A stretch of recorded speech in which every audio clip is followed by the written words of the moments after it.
నమస్తే, welcome back to GTV media. నేను మీ అంజీ. అయితే ఈసారి స్థానిక ఎలక్షన్స్ చాలా జోరుగా జరగబోతున్నాయని అనుకోవచ్చు. కోర్టు ఇంకో 4 వారాలు ముందుకు స్టే విధించింది. అయితే ఈ గ్రామాల్లో బీఆర్ఎస్ పార్టీకి ఎలాంటి సపోర్ట్ ఉందనే విషయాలు వాళ్ళతోనే మాట్లాడి తెలుసుకునే ప్రయత్నం చేద్దాం. నమస్తే అన్న, ఎట్లా ఉంది ఊర్లలో బీఆర్ఎస్ పార్టీకి? రైతులందరూ సపోర్ట్ చేస్తున్నారా, లేకపోతే ఊర్లలో ఇప్పుడు ఈయన ఇచ్చే కాంగ్రెస్ పార్టీ వచ్చిన తర్వాత ఇండ్లు ఇస్తున్నారు, అలాగే చిన్న చిన్న కార్యక్రమాలు చేస్తున్నారు, అటు సైడ్ మొగ్గు మోపే అవకాశాలు ఏమైనా ఉన్నాయి? ఇప్పుడు బీఆర్ఎస్ కే పడతాయి ఓట్లు. కాంగ్రెస్ కు మార్పు అని మంచిగా తెచ్చిండు. యూరియా పిండి కొద్దిగా 3 రోజులని వాడాలి. ఏ దానికి పోయినా గానీ అంతా ఏం సింగారం లేదు, ఏమంతా మంచిగా లేదు. కానీ రైతు బంధు ప్రతి సంవత్సరం ఇస్తున్నాము, అలాగే రైతు బంధు మేము కంటిన్యూగా ఇస్తున్నాం అని చెప్పేసి ఆ గవర్నమెంట్ వాళ్ళు చెప్తున్నారు. కానీ ఊర్లలోకి వచ్చి గ్రామ స్థాయిలో రైతులను అడిగితే మాత్రం మాకు పడట్లేదు అని చెప్పేసి అంటారు. ఇది ఎంతవరకు నిజం?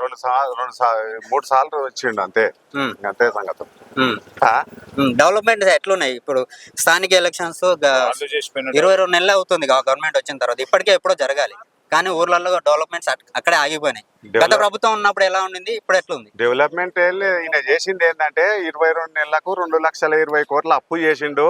ఒక పిల్ల వేడ్చలేదు, ఒక సిమెంట్ ఒకటి మట్టి వెట్లే, ఏది వెట్లే, అప్పు అయితే చేసిండు. మంచిగా చేసిపోయిండు అప్పు రేవంత్ రెడ్డి గారు.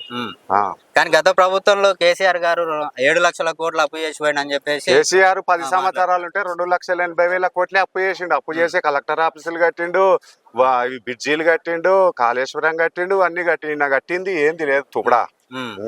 అప్పు చేసిండు. ఎంత? 2,20,000 కోట్లు అప్పు చేసిండు రేవంత్ రెడ్డి.